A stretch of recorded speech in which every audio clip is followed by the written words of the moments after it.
2025లో ముక్కోటి ఎప్పుడు పూజా విధానం పాటించవలసిన నియమాలు ఏంటి? ముక్కోటి ఏకాదశి జనవరి 10వ తేదీన వచ్చింది. పూజా విధానం పాటించవలసిన నియమాలు ఈ 2025 సంవత్సరంలో పుష్యమాసంలో వచ్చే ఏకాదశి ముక్కోటి ఏకాదశి అంటారు. తెలుగు పంచాంగం ప్రకారం జనవరి 9వ తేదీ మధ్యాహ్నం 12 గంటల నుంచి ఏకాదశి తిథి ప్రారంభమయ్యే జనవరి 10వ తేదీన 10 గంటల వరకు ఏకాదశి తిథి ఉంది. అయితే ఉదయం తిథి ప్రకారం జనవరి 10వ తేదీన శుక్రవారం నాడు ముక్కోటి ఏకాదశి జరుపుకోవాలని వేద పండితులు చెబుతున్నారు. అలాగే ఈ వీడియో చూసే ముందు నమో నారాయణ అని చిన్న కామెంట్ పెట్టండి. అలాగే ఈ వీడియోకి ఒక లైక్ ఇచ్చి ఈ ఛానల్ని సబ్స్క్రైబ్ చేసుకోండి. వైకుంఠ ఏకాదశి లేదా ముక్కోటి ఏకాదశి రోజు ఎలాంటి నియమాలు పాటించాలి, ఎలాంటి విధి విధానాలు పాటిస్తే సంవత్సరం మొత్తం విష్ణుమూర్తి అనుగ్రహం లభిస్తుంది, అష్టైశ్వర్యాలు కలిగి సకల శుభాలు కలుగుతాయి, వృత్తి విద్యా రంగాలలో మంచి అభివృద్ధి పొందవచ్చు, ధనపరంగా అదృష్టాన్ని పొందవచ్చు అనేది ఇప్పుడు మనం తెలుసుకుందాం. సంవత్సరంలో వచ్చే అన్ని ఏకాదశుల కంటే ముక్కోటి ఏకాదశి చాలా ప్రాముఖ్యత ఉంది. దీనిని వైకుంఠ ఏకాదశి అని కూడా పిలుస్తారు. అంత ప్రత్యేకత ఉంది ఈ ముక్కోటి ఏకాదశికి. ఎందుకంటే ఆ రోజు 33 కోట్ల మంది దేవతలు వైకుంఠానికి వెళ్ళి ఉత్తర ద్వార గుండం వైకుంఠంలో శ్రీ మహావిష్ణువుని దర్శించుకుంటారు. అందుకే ఏకాదశి ముక్కోటి ఏకాదశి అని పిలుస్తారు. కాబట్టి మనం కూడా విష్ణు సంబంధితమైన ఆలయానికి వెళ్ళి ఉత్తర ద్వారం విష్ణుమూర్తిని దర్శనం చేసుకోవాలి. అలా చేసుకుంటే సంవత్సరం అంతా విష్ణుమూర్తి అనుగ్రహం కలిగి ఆర్థికంగా, వృత్తిపరంగా, ధనపరంగా మీకు కలిసి వస్తుంది. అలాగే ఈ ముక్కోటి ఏకాదశికి ఇంకొక ప్రత్యేకత ఉంది. ఏమిటి అంటే ఈ ఒక్కరోజు ఉపవాసం ఉంటే 3 కోట్ల ఏకాదశులలో ఉపవాసం ఉన్నంత ఫలితం అయితే దక్కుతుంది. ముక్కోటి ఏకాదశి రోజు ఉపవాసం ఉంటే సంవత్సరంలో వచ్చే ఏకాదశులు అన్ని ఉపవాసం ఉన్నంత ఫలితం దక్కుతుంది. కాబట్టి ఒక్కరోజు ఉపవాసం ఉంటే చాలా మంచిది. అయితే ఉపవాసం ఎలా ఉండాలి అంటే ముక్కోటి ఏకాదశి రోజు ఆహారం స్వీకరించకుండా మరుసటి రోజు ఎవరికైనా ఆహారం పెట్టి భోజనం స్వీకరించాలి. అయితే ఇలా ఉండడం ఆధునిక కాలంలో కష్టం కాబట్టి దీనికి బదులు పాలు, మజ్జిగ, కొబ్బరి నీళ్లు స్వీకరిస్తూ ఉపవాసం ఉండొచ్చు. ఇది కూడా ఉండలేని వారు ఉడకబెట్టిన పదార్థాలు ఏమైనా ఉంటే వాటిని తింటూ ఉపవాసం ఉండవచ్చు. అంటే వండినవి తినకుండా ఉపవాసం ఉండవచ్చు. అలా కూడా ఉండలేని వారు హరినక్తం అనే దాన్ని కూడా పెట్టారు. హరినక్తము ఉపవాసం ఉండవచ్చు. హరినక్తము అనగా పగలు తినకుండా రాత్రి గోధుమ రవ్వతో చేసిన పదార్థం గోధుమ రవ్వ ఉప్మా తినవచ్చు. అయితే ఈ ఉపవాసం అనేది వృద్ధులకు, పిల్లలకు, ఇంకా గర్భిణీ స్త్రీలకు, ఇతర ఆరోగ్య సమస్యలు ఉన్నవారికి వర్తించదు. ఇది చేయగలిగిన వారు మాత్రమే చేయండి. ఉండలేని వారు ఓం నమో నారాయణ అని మీకు వీలైనన్ని సార్లు జపిస్తే చాలు. ఇలా చేస్తే ఉపవాసం చేసినటువంటి ఫలితం కలుగుతుంది. అలాగే ఈ ముక్కోటి ఏకాదశి రోజు విష్ణుమూర్తి పరిపూర్ణమైన అనుగ్రహం కలగాలి అంటే ముక్కోటి ఏకాదశి రోజు మీరు పూజ ఎలా చేసుకోవాలి? జనవరి 10వ తేదీన శుక్రవారం నాడు స్త్రీలు ఉదయాన్నే అంటే బ్రహ్మముహూర్త సమయంలో నిద్రలేచి ఇల్లు వాకిలి శుభ్రం చేసుకొని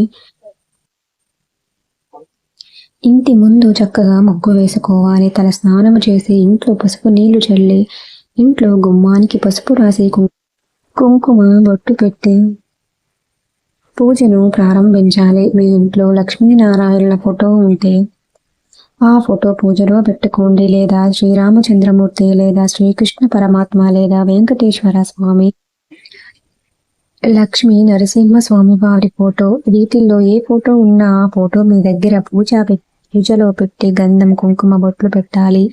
ఈ రోజున పూజ చేసేవారు ఎరుపు లేదా పసుపు లేదా పింక్ కలర్ పూలతో స్వామివారిని పూజిస్తే మీకు రెట్టింపు పుణ్య ఫలితం వస్తుంది. మీ దగ్గర ఉన్న బంగారు నగలతో వెంకటేశ్వర స్వామిని విశేషంగా అలంకరించుకుని స్వామివారిని పూజించుకోండి.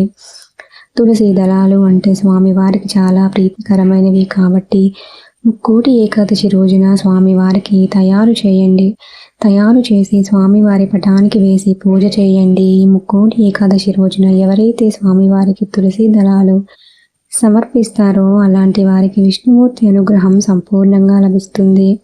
ముక్కోటి ఏకాదశి రోజున పూజ చేసేటప్పుడు 2 దీపాలను ఖచ్చితంగా వెలిగించాలి. మట్టి ప్రమిదలో కానీ పిండి ప్రమిదలో కానీ దీపారాధన చేస్తే మీరు చేసే పూజలకు రెట్టింపు పుణ్య ఫలితం వస్తుంది. అలాగే విష్ణుమూర్తిని పూజించే సమయంలో మీ ఇంటి ఆవరణం ఏమైనా మొక్కలు ఉంటే ఆ మొక్కలు పుష్పాలు పెట్టి మనస్ఫూర్తిగా నమస్కరించుకోండి.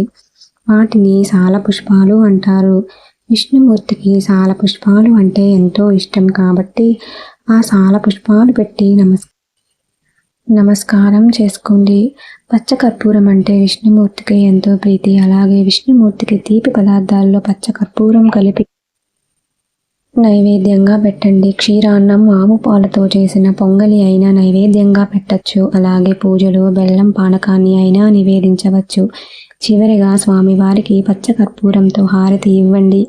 ముద్ద కర్పూరంతో కాకుండా పచ్చకర్పూరంతో ఇవ్వండి. స్వామివారు సంతోషపడతారు. ఈ విధంగా ఇంట్లో పూజ చేసుకుని వెంకటేశ్వర స్వామివారి ఆలయానికి వెళ్ళండి. ముక్కోటి ఏకాదశి రోజు శ్రీమన్నారాయణుని దర్శనం చేసుకుని ఉత్తర ద్వార గుండం బయటికి వస్తే 7 జన్మాల పాపాలు తొలగిపోయి అపారమైన ధనలాభం సిద్ధిస్తుంది. ఉత్తర ద్వారం నుండి స్వామివారిని దర్శించేటప్పుడు మీ మనసులో ఏమైనా కోరికలు ఉంటే అవి స్వామివారి పాదాల చెంతకు చేరుతాయి. అలాగే విష్ణుమూర్తి ఆలయానికి వెళ్ళేటప్పుడు విష్ణుమూర్తి అంటే రాముడు, కృష్ణుడు, వెంకటేశ్వర స్వామి, లక్ష్మీనారాయణ స్వామి వీరందరూ విష్ణుమూర్తి స్వరూపులే. విష్ణుమూర్తి ఆలయానికి వెళ్ళినప్పుడు ధ్వజస్తంభం దగ్గర దీపం వెలిగించండి. ఇంటి యజమాని కానీ ఇంటి యజమానురాలు కానీ ఆ గరుడ ధ్వజం దగ్గర నువ్వుల నూనె వేసి అందులో 2 ఒత్తులు వేసి దీపం పెడితే ఆ దీపం మొత్తం ఇంటి రక్షణలాగా పనిచేస్తుంది. సంవత్సరమంతా మీకు విష్ణుమూర్తి అనుగ్రహం ఇంకా లక్ష్మీ కటాక్షం కలుగుతుంది. అలాగే దేవాలయంలో సహజంగా మనం 3 ప్రదక్షిణాలు చేస్తూ ఉంటాము. కానీ విష్ణుమూర్తి ఆలయంలో 2 కానీ 4 కానీ 6 కానీ 8 కానీ చేయాలి. అంటే సరి సంఖ్యలో ప్రదక్షిణాలు చేయాలి. అప్పుడు విష్ణుమూర్తి అనుగ్రహంతో మీకు సకల శుభాలు కలుగుతాయి. దేవాలయానికి వెళ్ళలేని వారు మాత్రం ఇంట్లోనే చక్కగా గడపకు పసుపు రాసి కుంకుమ బొట్లు పెట్టి పూలతో గడపను అలంకరించి ఇంటి ప్రధాన ద్వారానికి మామిడి ఆకుల తోరణాలు కట్టి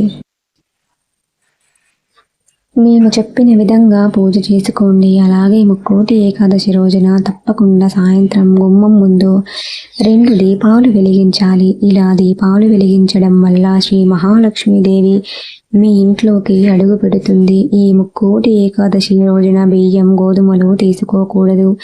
ఇంకా కూరగాయల విషయంలో కొన్ని జాగ్రత్తలు తీసుకోవాలి. ముక్కోటి ఏకాదశి రోజున తలకి నూనె రాయకూడదు. ఈ ముక్కోటి ఏకాదశి రోజున తప్పకుండా తులసి తీర్థం సేవించాలి. గోమాతలో ముక్కోటి దేవతలు కొలువై ఉంటారు కాబట్టి ఈ ముక్కోటి ఏకాదశి రోజున గోవుకు ఆహారం తినిపిస్తే ముక్కోటి దేవతలకు తినిపించినంత పుణ్య ఫలితం లభిస్తుంది. ముక్కోటి దేవతల ఆశీర్వాదంతో మీకు కష్టాలు రాకుండా పోతాయి. ముక్కోటి ఏకాదశి రోజున ఉదయాన్నే నిద్ర లేవాలి. పొరపాటున కూడా ఆలస్యంగా లేవకండి.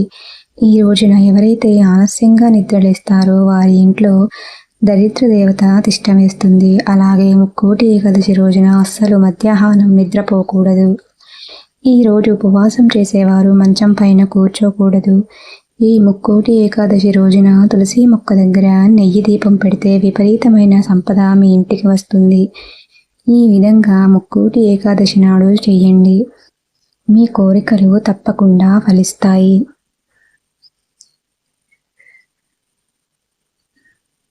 అలాగే ఈ వీడియో నచ్చితే తప్పకుండా సబ్స్క్రైబ్ చేయండి. అలాగే ఓం నమో నారాయణ అని కామెంట్ అయితే పెట్టండి.